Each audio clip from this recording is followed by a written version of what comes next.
లింగారెడ్డి గారు ధర్మశ్రీ గారు మీరు నిన్నటిదాకా ఒక్క నిమిషం ధర్మశ్రీ గారు నా ప్రశ్న సరే మీరు పన్నులు పెంచారు ప్రజల మీద భారం వేశారు ఓ పక్కన మీరేమో అదే సందర్భంలో సంక్షేమ పథకాలు అమలు చేస్తున్నామని మీరు చెప్తున్నారు అనేటువంటిది ఒక ఎలిగేషన్ రెండోది నిన్నటిదాకా కులాల కుంపటి ఏ కులాలకు వ్యతిరేకంగా ఒక కులానికి వ్యతిరేకంగా ఇతర కులాలు రెచ్చగొట్టి ఆ రకంగా రాజకీయంగా లాభపడ్డారు అనేటువంటి విమర్శ మీ మీద ఉంది ఇవాళ ఆ నినాదం మార్చి క్యాస్ట్ వార్ కాదు క్లాస్ వార్ అని నినాదాన్ని ఎత్తుకున్నారు అంటే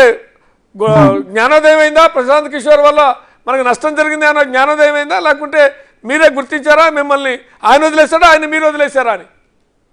నేను ఒక మాట చెప్తానండి అంటే లింగారెడ్డి గారు చెప్పిన దానికి మీరు ఇందాక మాట్లాడే దానికి ఒకటి ఆయన విత్డ్రా చేసుకోవాలి ఏపీ అప్పులు 10 లక్షల కోట్లు అన్నాడు 4,62,000 కోట్లు మాత్రమే అనేది ఫ్లోర్ ఆఫ్ ది హౌస్ లో పార్లమెంట్ లో నిర్మలా సీతారామన్ క్లియర్ గా 4,62,000 కోట్లు మాత్రమే ఏపీ అప్పులు అందులో 2,50,000 కోట్లు తెలుగుదేశం ఉన్నప్పుడు చేసినవే ఇక తర్వాత మేము తీసుకొచ్చింది 2,10,000 కోట్లు అప్పులు ఎక్స్ట్రా తెచ్చాం 2,50,000 కోట్లు 2,50,000 కోట్లు అప్పు అంతా ఈ లింగారెడ్డి వీళ్ళ ప్రభుత్వం ఈ చంద్రబాబు నాయుడు ప్రభుత్వం వాళ్ళు ఎత్తి తగిలేశారు మేము తీసుకొచ్చింది 2,10,000 కోట్లు అని నిర్మలా సీతారామన్ చెప్పారు టోటల్ గా 4,62,000 కోట్లు మాత్రమే ఏపీ అప్పులు కానీ ఈ రోజు సంక్షేమ రంగానికి ఖర్చు పెట్టింది ఎంత తెలుసండి సంక్షేమ రంగానికి పూర్తిగా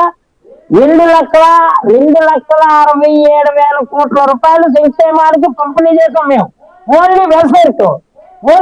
రూపాయి ఖర్చు లేకుండా అది ముందు లింగారెడ్డి గారు తెలుసుకోమన్నారు నెంబర్ 1 ఇక నెంబర్ 2 వీళ్ళు ప్రశాంత్ కిషోర్ ని కాళ్ళు పట్టుకొని తీసుకెళ్లి ఎన్ని కార్యక్రమాలు చేస్తే ప్రశాంత్ కిషోర్ ఏంటన్నా తెలుసండి అయ్యా నా దగ్గర టీం లేదు మీరేమో 20 మొన్న వచ్చినందుకు 20 కోట్లు స్పెషల్ ఫ్లైట్ ఆయన తీసుకొస్తే నేను ఎలా కావాల్సిన నెలకోసారి వస్తాను కానీ ఏంటంటే నా దగ్గర టీం అంతా డ్రాప్ అయిపోయింది నేను బీహార్ ఎలక్షన్ బిజీలో ఉన్నాను మీకు ఏదైనా సలహా ఇవ్వాలనుకుంటే మీరు చేసిన తప్పుడు మీరు అన్ని అబద్ధాలు ఆడారు మేనిఫెస్టోలో చేస్తానని చేయడం మానేశారు అంటే చంద్రబాబు నాయుడు నా మాట నమ్మట్లేదు జగన్మోహన్ రెడ్డి మాట ప్రజలకు నమ్మకంగా విశ్వాసంగా ఆయన ఏ మాట అన్నారు ఆ మాట నిలబెట్టుకున్నారు కాబట్టి మీరు ఎక్కువ హామీలు ఇచ్చేటండి ఓన్లీ ఒక 5-6 హామీలు ఇచ్చి హామీలు నేను చేసి తీరుతానని నమ్మకమైనటువంటి హామీలు మీరు పెడితే ఇప్పుడేం నమ్ముతారేమో ఇలా సలహా ఇస్తారు మమ్మల్ని నెలకోసారి రప్పించుకుంటే ఇప్పుడు ఎలా ఫీజు అయితే 20 కోట్లు స్పెషల్ ఫ్లైట్ ఇచ్చారో అలాగే నెలకోసారి 3 నెలలు వస్తాను అలాగైతే నేను రెడీ లేకపోతే వెళ్ళిపోతానని వెళ్ళిపోయాడు ఇది సిచ్యువేషన్ మేము Prashanth team Prashanth PK team ఆ రోజు ఉపయోగించుకున్నాం వాస్తవం ఆ రోజు మా గౌరవ ముఖ్యమంత్రి గారు ఇక పీకే టీం ద్వారా మేము ఇలా కార్యక్రమాలు చేస్తామని చెప్పారు కానీ ఈ రోజు అలా కాదు ఆయన దగ్గర నుంచినటువంటి ఆయన దగ్గర ఎవరైతే పనిచేస్తారో వాళ్ళందరూ ఇడిపోతే మేము సలహాదారులు పెట్టుకున్నాం ప్రతి పొలిటికల్ పార్టీ పెట్టుకుంటది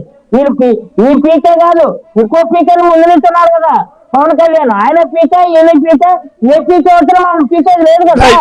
అందుకని నేను ఒక మాట అయితే క్లియర్ గా చెప్తున్నా ఒక మాట క్లియర్ గా చెప్తాను అవి ప్రభుత్వ అప్పులు కార్పొరేషన్ అప్పులు ఉన్నాయి కదా కార్పొరేషన్ అప్పులు ఉన్నాయి మీరు కట్టాల్సిన బిల్లులే 2 లక్షల కోట్ల పైన ఉన్నాయి అవన్నీ కలిపి 10 లక్షల కోట్ల పైన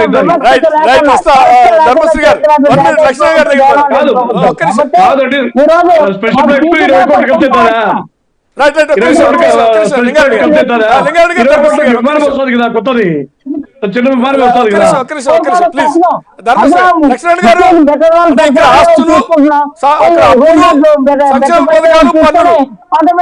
లక్ష్మణ్ గారు సంక్షేమ పథకాలు ఒకవైపు పన్నులు ఒకవైపు అప్పులు ఒకవైపు మూడింటి మీద చర్చ ఇక ప్రశాంత్ కిషోర్